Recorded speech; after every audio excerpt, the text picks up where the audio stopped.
All right, so with conference expansion slowly coming back into play, we're about to probably get some more expansion and realignment with Florida State looking to get out of the ACC. So to break it down for you, if you don't know, Florida State went undefeated in football this season, yet still missed the college football playoff. Excuse the voice break there. I don't know what's going on here. But they missed the college football playoff even though they went undefeated. So they're looking to get out of the ACC is what's going down right now. They met with their Board of Regents yesterday, Florida State. They're kind of trying to sue the ACC, but the ACC is kind of fighting back. So we're inevitably getting some expansion. So today we're going to be looking at 10 candidates plus 5 honorable mentions that could be candidates for the SEC if they choose to expand once again. They're adding Oklahoma and Texas this year, but there's some rumors going around out there that the Big Ten and SEC are looking to get to 20 teams or potentially 24 teams and break up their conferences into a bunch of pods. But let's go ahead and dive into it here. We've got 5 honorable mentions to start. All right. So at number 5 here, Georgia Tech. All right. So Georgia Tech has been in the SEC before, if you didn't know. They kind of chose to leave, actually. They thought they were better than the SEC. Turns out long term, they were not. Okay. They would love to be in the SEC right now. Trust me. But could the SEC bring them back? I don't think so, but it is a possibility here. You know, you get another big school in Georgia. They're in Atlanta, which is one of the bigger cities, you know, that really has a blueprint. College Football Hall of Fame, one of them is there. So Georgia Tech, definitely an interesting option. Number 4, UCF. All right, so I know UCF just recently moved up to the Power 5 level, but why not capitalize on that open market down there in Orlando? UCF kind of booming pretty fast, but why not capitalize on it before it's too late and they're bigger later? Why not go ahead and get a head start on it, bring them in? Who knows? All right, number 3 on honorable mentions, Duke. All right, Duke, heck of a basketball school. Football, they don't really offer you too much. As far as revenue is concerned, they're more private, so it's kind of hard to tell what exactly their revenue level is compared to some other schools in football. But Duke, you could see a pairing with them with North Carolina potentially. You know, they offer you a ton in basketball. You bring in Duke and North Carolina, kind of make yourself the power basketball conference at the moment. Big 12 is kind of fighting for that, but bringing in these teams would kind of help you bringing in Duke. All right, number 2, Texas Tech. Interesting option here. Okay, so let's take you back to 2010, 2011. A lot of people have actually forgotten this happened, but we were about an hour away back in 2010 or 2011 from Texas, Oklahoma State, and Texas Tech joining the Pac-10 and USC. If that would have happened, just imagine how different college football would look now. So again, we were about an hour from that. Okay, so Texas said they weren't going without Oklahoma. Oklahoma said they weren't going out without Texas. Also, we're going to bring in these 2 buddy schools with us, being Texas Tech and Oklahoma State. We were legit an hour from this happening, but apparently in a last-ditch effort, ESPN offered Texas a ton of money to hold on to the Longhorn Network, make the Longhorn Network happen, put a bunch of money into that. So ultimately they pulled out, stuck with the Big 12, which is where we are today. But we were that close for Texas Tech being a part of that group of 4. So what if the SEC wants to go that route as well? You know what I mean? We've already brought in Texas and Oklahoma. Why not go get Texas Tech and Oklahoma State, bring them in as well? Definitely intriguing option. Texas Tech, not the most revenue-wise as far as money or, you know, football, basketball is concerned, but definitely could be an intriguing option. All right, number 1 on my honorable mention list here, Kansas. All right, so Kansas is a blue blood and basketball. Football-wise, they don't offer you too much, but this would be more bringing in for a basketball school. So think if we bring in Duke, North Carolina, we end up bringing in Kansas as well as an expansion team. Realignment is concerned. As far as Kansas, that would be a good place to kind of set some roots. And so you kind of get more into that Midwest area for, you know, your recruiting concerns. Let's go ahead and dive into the actual list here. Number 10, NC State. All right, so NC State has tried their best to kind of stay relevant in this realignment issue.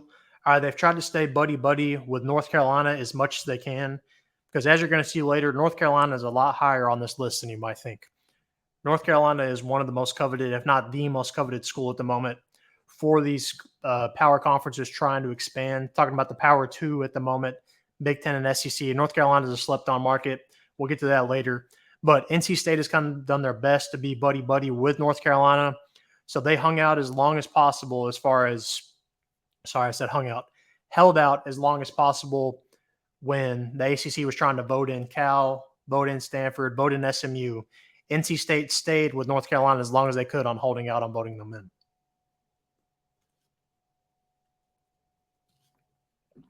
All right, sorry about that, guys. All right, so next up, number 9, Louisville. All right, Louisville actually makes a ton of money in football. I didn't realize they made that much in football. I know they do in basketball.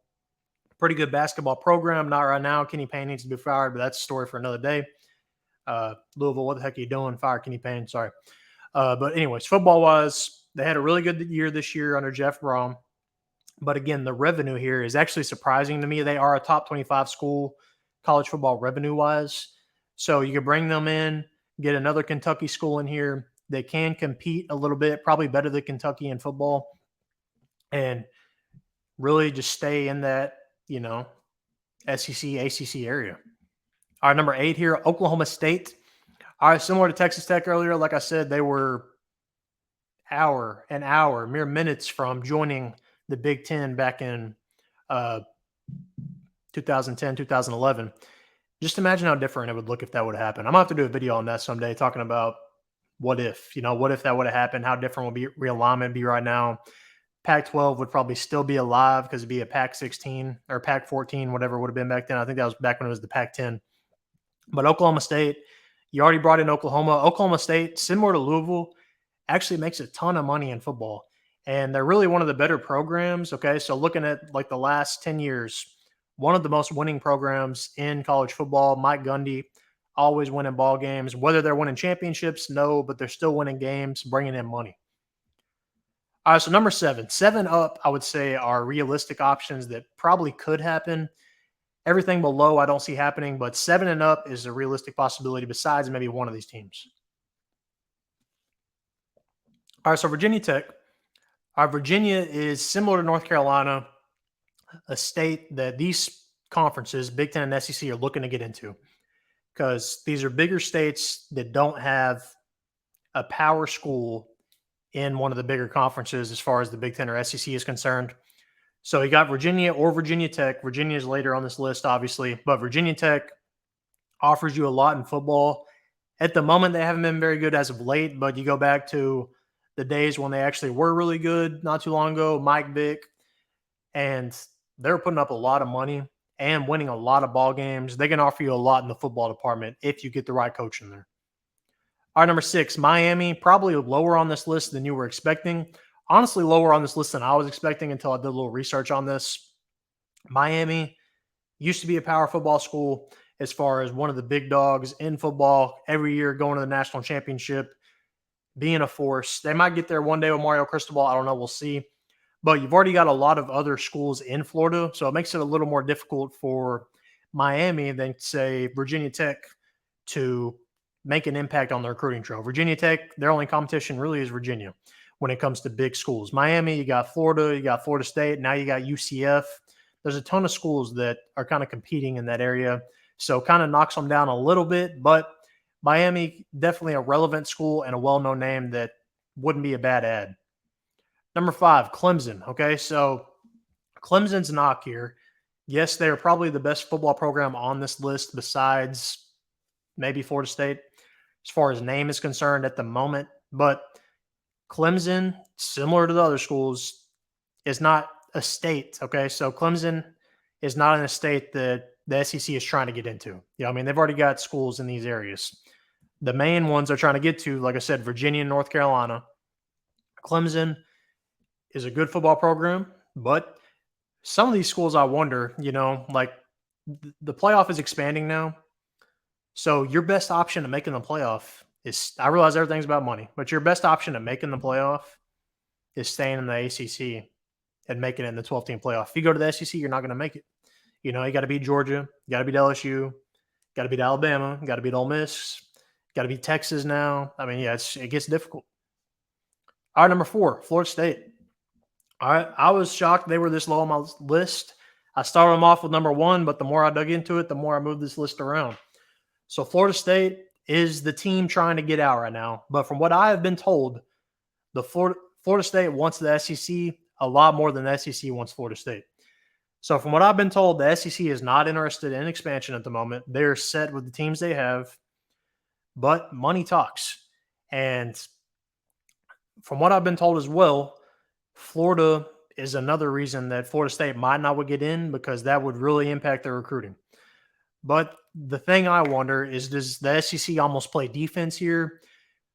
And instead of letting the Big Ten get Florida State in, do you try to get Florida State in just so those recruits stay in the SEC and the Big Ten does not have a blueprint or a pipeline in Florida? You almost play defense there. Same with Clemson. So Florida State and Clemson, I would think the SEC would almost add just to play defense out of not letting them go to the Big Ten, because they're going to make you money, no doubt.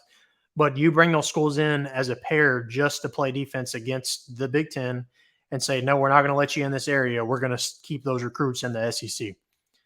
Definitely a thought, but that's why Florida State's at number 4. All right, so number 3. All right, number 3 is Virginia. All right, I realize they are higher than Florida State on this list. That is surprising to me too. But Virginia is a state that the SEC is trying to get into. They've already got a school in Florida. Try to get in Virginia. Virginia could eventually turn into a super, I won't say powerhouse, but think like Missouri. You know what I mean? They're winning some ball games now. They're getting to the top 15 program. They're the only school in that state that is in a power conference as far as the Big Ten or SEC. So you bring in Virginia. The Big Ten is going to be interested in Virginia as well because of that case. You know, it's a state that is untouched at the moment from the Power 2 conferences. So you bring them in and go ahead and get your foot in the door, and then Virginia eventually is going to hopefully win some ball games, and they do make a lot of money, actually. All right, number 2, North Carolina, same thing. All right, so believe it or not, North Carolina is probably the most sought-after program at the moment besides number 1 that is not in a power conference as far as Big Ten or SEC again. But North Carolina is the moneymaker here, more than Virginia even. North Carolina, it's a known name, Tar Heel Nation. All right, and it's a great basketball program as well. Football-wise, they might not win a bunch of ball games always, but it's a well-known name. You got Jordan jerseys. You've got the Jordan brand. And North Carolina is going to bring in a ton of money. So if the SEC does expand, my bet would be on number 2 and number 3 if they do expand at the moment. If they want to expand even more, I would probably say 2, 3, 4, and 5 is who is going to come in most likely. Number 1, I don't think is a realistic option, but I had to put them on there because the SEC wants them more than anybody. All right, let me know down in the comments, though, right now, if you think you know who number 1 is. Go ahead and drop it in there. All right, y'all ready? Let's go. All right, number 1, Notre Dame. So every conference would love to have Notre Dame right now. Notre Dame is the moneymaker that is not in a power conference. They play a lot of Big Ten schools. I don't think they're a realistic option for the SEC, but if the SEC could somehow get Notre Dame in, they would definitely be all for it. I guarantee it. So like I said, what I see happening most likely is 2, 3, 4, and 5 probably ending up in the SEC is what will end up happening eventually. Like I said, I've been told the SEC is not interested in expanding, but inevitably money talks, and that would make you a ton of money. And if we're in a race to get to 20 or more, why not start there? I don't know, but that's my thoughts. I don't think Notre Dame is probably a realistic thought there, but you got to try, right? But that is my list. Let me know who you think the SEC will add. Will they add anybody? Let me know down in the comment section. Comment down below, like this video, and subscribe.